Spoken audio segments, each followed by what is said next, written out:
Құрметті мектеп табалдырығын алғаш аттағалы отырған балауса бүлдіршіндер.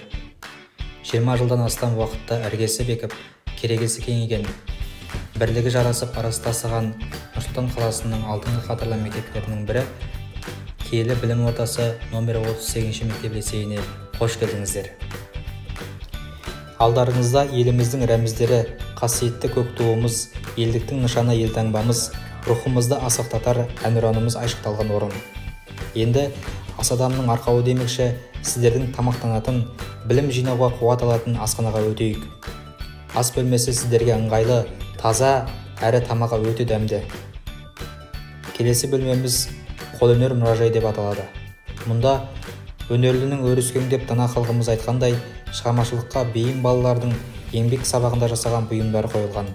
Мысалы, суреттер, бисермен жасалған жұмыстар, макеттер сияқты қолөнер жұмыстары қойылған. Олай болса, мектебіміздің 3-ші қабатына көтерілейік. Бұл жерден 20 жылғы мектеп жетістіктерін тамашалауға болады.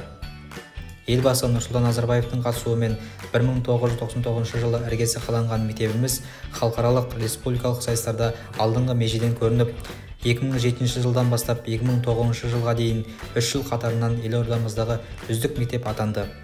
Абай атамыз артық білім кітапта, ерінбей оқып көруге деп кітап құндылығын өлеңмен өрнектегендей, мектеп кітапханасы рухани жан дүниемізді байытатын ерекше орын. Білім ордасының сынып бөлмелері қызықты, тартымды, ең бастысы сапалы білім алуға қолайлы екенін айта кетейік. Мұратыңа жеткізер, мектеп сенің бақытың, асулардан өткізер, ұсынып өмір жақұтын.